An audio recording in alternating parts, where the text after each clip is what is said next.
Hello! Magandang buhay sa lahat. Ang vlog ko pong ito ngayon ay tungkol sa journey ko from Dubai to Philippines. Dubai, Manila, Manila, Davao, Davao to North Cotabato hanggang sa bahay ko. Ang ikukwento ko po sa inyo kung ano po ang mga protocol sa tulad kong umuwi. Sa mga nagtatanong po, tungkol sa mga protocol dito sa from Dubai, ako po, ang pagkakaalam ko po, Philippine Airlines and Cebu Pacific is no need swab test. Kasi ako mismo po naka-experience na wala po akong swab test, so nakalipad po ako going Philippines. 12 ng madaling araw, November 9, nag-check-in ako from Terminal 3, Dubai International Airport. Lahat na po ng flight ng Dubai is only Terminal 3 na lang po ngayon. Wala na pong hindi na po Terminal 1, Terminal 2, all is Terminal 3 na po. And then, mga importante pong gamit na bibit-bitin natin. Maliban sa passport, ticket, mask, gloves, face shields. Most important po sa lahat na mga importante po, ballpen po. Number 1 po, ballpen. Kasi ang dami-dami nating pipilapan po.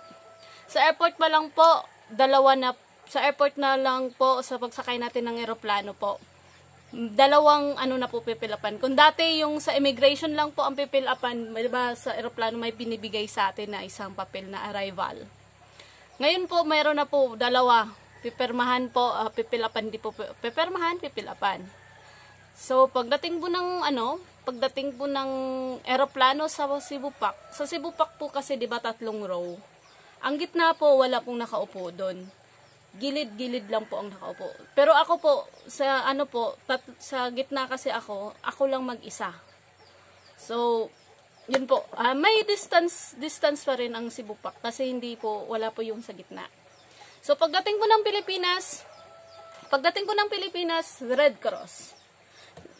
Mas maganda po kung naka-fill up na po kayo ng Red Cross. Tapos, pagdating nyo ng airport, tatanungin sa inyo ng naka-assign doon na Coast Guard, I think Coast Guard or what ba yun. Basta military sila under our government na sino na ang naka-Red Cross dyan? Kung naka-Red Cross na, diretso na doon diretso na sa pila ng, sa Red Cross. Kung wala pa po, doon sa kabila, magpipil up kayo. Kung ano pong pinilapan nyo, kasi same lang po yun. Basta ang kailangan lang po nila, barcode. Pero bago po kayo mag-sign up dyan, dapat 24 hours po ang validity po nung pinilapan nyo po. Yan po ang sabi sa amin. Kasi sa akin, nag-sign ako, sa airport, nag-sign in ako. So, pagdating ko doon, barcode. Okay, madali lang. After ng punta ng Red Cross doon sa pinakita ko yung barcode, passport, ganon. After that, in the swab test na. Sinwab ako sa ilong at saka sa bibig. Yun po ang protocol ng Pilipinas ngayon. Pag dumating mga OFW, lahat ng bibig at saka sa ilong. Kung mga first time kayo, masakit. Pero sa amin na parati na nasa swab. So, okay lang.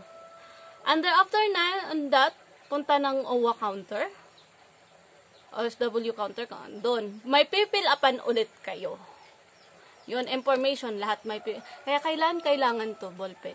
Wag yung kalimutan ng ballpen para hindi kayo, pahiram ng ballpen kung matapos ka. Pahiram ng ballpen nang matapos ka. Kailangan ng ballpen. Kung gaano ka-importante ang face shield, ganun din ang ballpen. Then, kailangan nyo din face shield sa kasi kailangan. Kasi kung bibili ka sa Pilipinas, pag hindi ka na po makakalabas within the perimeter of airport. So, pagkatapos ng OWA, tapos yung nagtatanong po pala about kung member ka ng OWA o hindi ka member. Ganito po. Hindi lang ako sure sa hindi member ng OWA. Pero ang sure ko lang po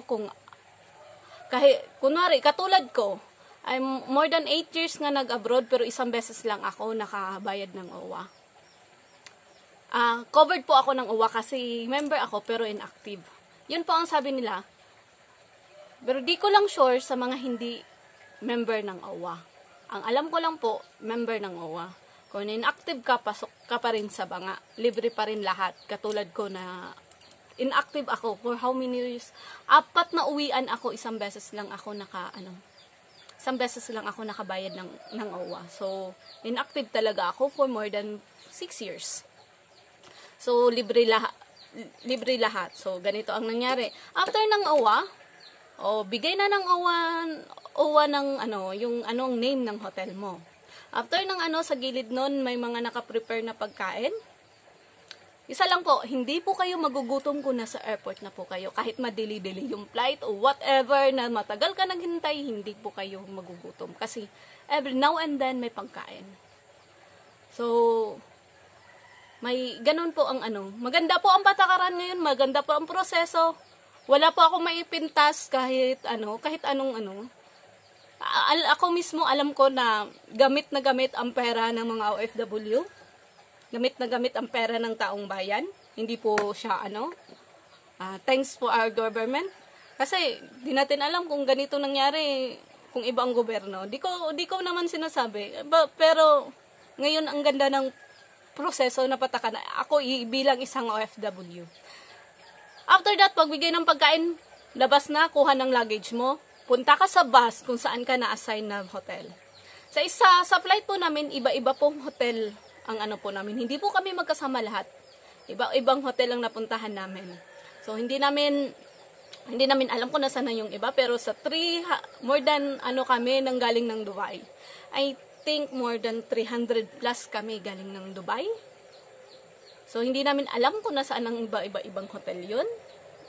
After that, sakay ka ng hotel, pagdating mo ng hotel, may pipill upan ka na naman ulit.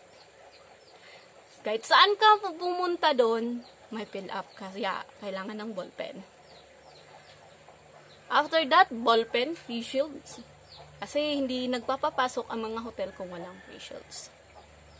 So, pagkatapos nyo nang mag-fill up, bigay ng pagkain, bigay ng home room number nyo. Tapos, sa room naman, wala akong kasi kung saan kang hotel na kung mas 5-star hotel yung okay. Pero, hindi naman yung mga hotel eh. As long libre. Ang sa akin lang naman as long libre. After that, dumating po ako ng hotel, Pilipinas, November 9 ng gabi. So, pagdating ko ng Pilipinas, na-subtest ako around 6 ng the evening.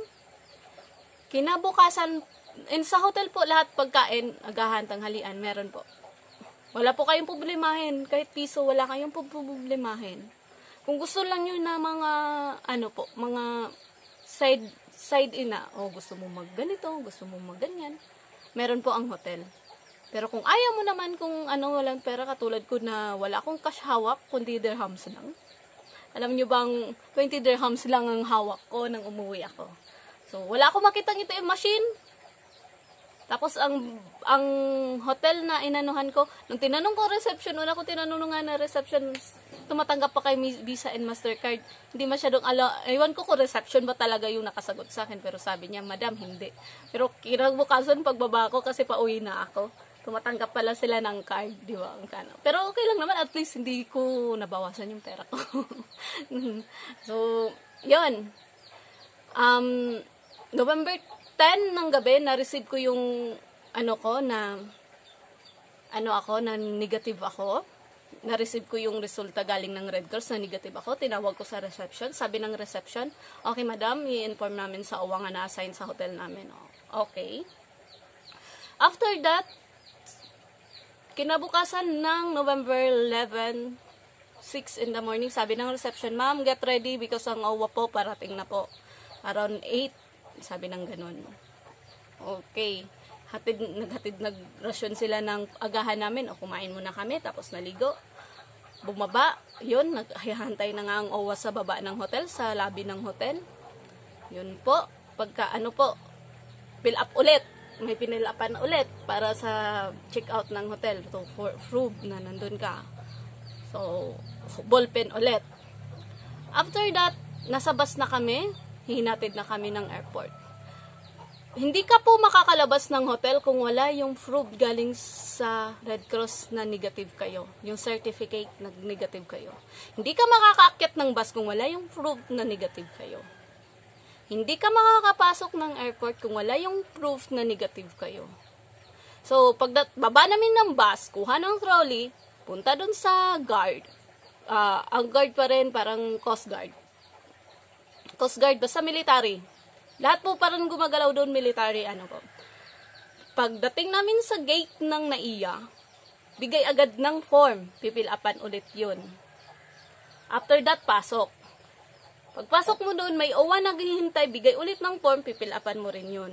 2 form ang pipilapan mo, tapos, pilapan mo yun muna, pagbigay ng food form ng OWA kasama ng food. So, una mo pilapan ang Coast Guard. Kasi Coast Guard, pagkuha ng passport mo, kasama yung form ng Coast Guard. So, pag sabi ng ma'am, punta ka sa counter like this kung padabaw pa saan-saan kayo. Doon, naghihintay na po yung Coast Guard, kukuha ng passport nyo at saka yung sa form ng Coast Guard para i-book ka ng ticket. Sila na ang kukunin yung passport mo, tapos book ka ng ticket. Maghintay, nakarating kami siguro ng airport mga 10, like that.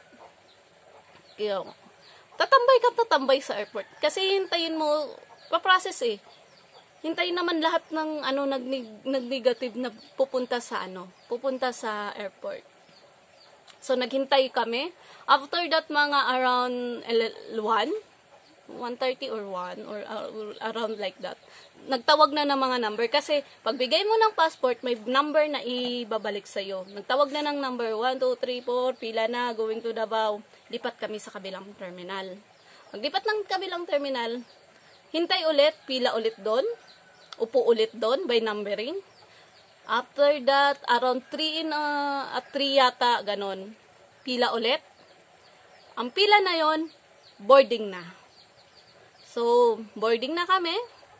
Wala nang kilo-kilo yung diretso na tag. Salamat sa Philippine Airlines sa libreng pamasahe. And then, pagka nun, lipad na kami, punta ng aeroplano. Ay, hindi pa pala. Pagkatapos ng boarding, punta kami sa boarding area. May pagkain na naman naghihintay doon. Sa airport po, Jollibee at saka Max. Maraming salamat po sa Jollibee and Max. Sa hindi po kami ginutom. And then after that, pagkatapos kumain, pasok na sa aeroplano. Ang flight po namin, Manila, Butuan, Davao. So, around 7:30, ay nakalipat kami around 5:30, like that. Pero nasa boarding pass namin 4:30. Pero sabi kasi ng piloto, hihintayin nila baka may humabol. Kasi nag-cancel flight ang ibang flight dahil sa bagyo. Parang ang flight lang namin ang na-approve kasi hindi pa parating ang bagyo. Kailangan namin makalipad ng before 6 para wala kaming na bagyo. Kasi ang ng Pag-asa, around 7 or 8 ng gabi, darating ang bagyo. So, kailangan makalipad ng maaga para kasi dahil sa bagyo. So, hinintay yung baka may mag-check-in pa, hinintay. Baka may humabol pa na magpa-flight, hinintay. Kaya nakalipad kami ng 5:30. Nakarating po kami ng Butuan ng around 7. Hindi naman, nakakatakot ng kasi kumikidlat na nang lumilipad kami. Kumikidlat na, parang nagsalubungan pero thanks sa piloto, magbilis naman. Nahatid kami ng maayos. And then, paglapag ng Butuan, taga Butuan, labas lahat. After 30 minutes, lipad ulit kami pa Davao. Wala lang pong 15 minutos nakarating na kami ng Davao. Pagdating namin ng Davao, fill up ulit. Davao and not Davao, Davao City and not Davao City, separated po. So, kami na alam ko ang Davao City, kailangan ng QR code.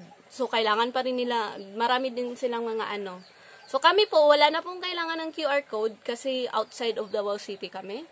Diretso kami doon sa, pipilapan ulit. May 2 ulit na pipilapan. Health certificate and then information mo. Marami ka pa rin pipilapan. So, pagkatapos fill up, immigration, tapos ng immigration, body scan, ang Davao kasi nag-i-scan ng body temperature. After that, bagahe. Tapos, hindi pa pala, nagsulat ka kung saan kang area. Tulad ko, North Cotabato, may form doon na North Cotabato, sulat ka doon. And then, kuha ka ng pagkain. May naghihintay po na galing ng province ng North Cotabato sa labas. Ililista yung pangalan mo, lahat na naman lista. Lahat po ng galaw po, may lista. Lahat po ng galaw, may fill up. So, pagdating dun sa may van na naghihintay na po sa amin papuntang North Cotabato. Lahat po ng North Cotabato po. Then, may pagkain pa rin pagdating ng Davao. May pagkain pa rin naghihintay po sa inyo pagdating ng Davao. And then, kung saan kayo na province, doon kayo. Ako, North Cotabato ako. Nang umalis na ang van, kasi ako po, North Cotabato, makilala North Cotabato po, ang drop-off ko po ay Camp Aurora, Old Bulatukan. So, from Davao, nadaanan pa po namin ang Municipality of Davao del Sur, Province of Davao del Sur, bago po mag-Province of North Cotabato. Ako po kasi, ang tahanan ko po ay boundary ng North Cotabato and Davao. So, ako po ang unang na-draft sa Camp Aurora, Old Bulatukan. Next barangay sa po. Ang nadrapan ko po Old Bulatukan, ang barangay ko po ay New Bulatukan. So, pagdating po doon, receiving, fill up ulit. Receiving ang mga sundalo sa Camp Aurora.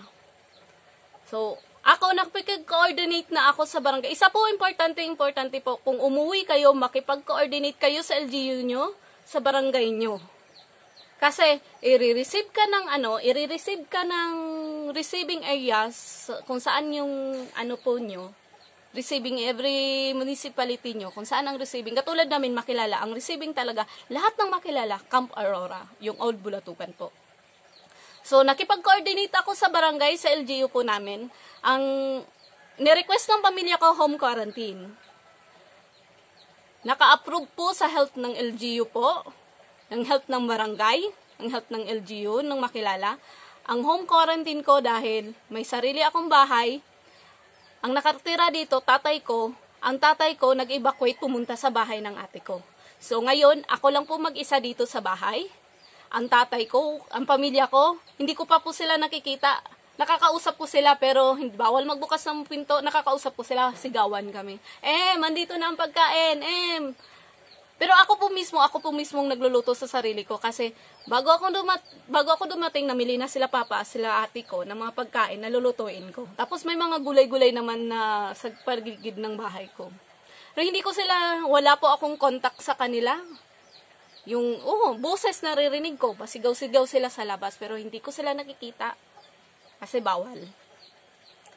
Yun po, pagdating po nung Camp Aurora, nag-coordinate ako sa barangay. Ang barangay health po na na-assign na kagawad at saka kapitan ng barangay namin. Maraming salamat kang Kapitan Leo Pipito and then kagawad Bakson or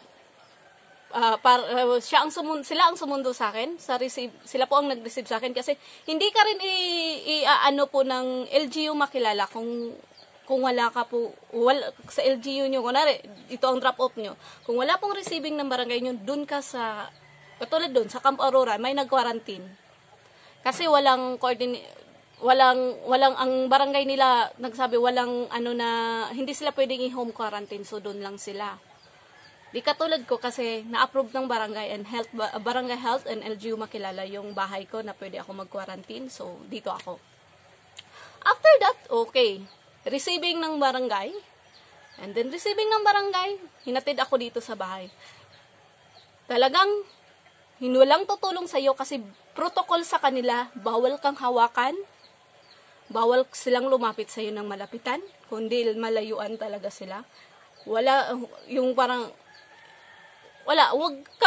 kang umasa na may tutulong magbuhat ng bag mo, may tutulong sa'yo na kahit na nga protocol po. Sundin na lang po natin ang protocol kasi para naman sa kaligtasan ng lahat .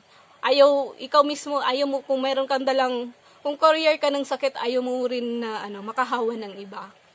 So, intindihan ko. After that, sinundo ako ng, kasi multicab ng barangay. Akong nagbuhat ng, lagay sa sasakyan. Sila, malayo. Intindihan ko naman kung intindihin na lang natin. Huwag na tayong magreklamo, ganito, ganyan. Alam nilang bigat na bigat ka na, pagod ka na, galing ka sa biyahe, layo ng biyahe. Kasi ako mismo pagod. Pero, hindi ko ininda yung pagod kasi alam ko, yun ang protocol. So, okay. Hatid ko ako sa bahay. Pag hatid ko sa bahay, andito ako ngayon. So, nandito ako sa bahay, home quarantine ako. Baka sabihin nyo na, talagang hindi ko nakita ko pa pamilya ko. Naririnig ko lang ang boses nila. Nakikita ko sila sa bintana pero hindi pwedeng mahawakan. Yung malapitan na usap, nakikita ko lang sila. Yung lang na parang kasi plus yung bintana ko, so nakikita. Pero it's okay, 14 days mahintay naman. So yun po. Sa mga nagtatanong po, yun po ang mga ballpen, face shield, mask, gloves. Importante, maliban sa passport at ticket nyo.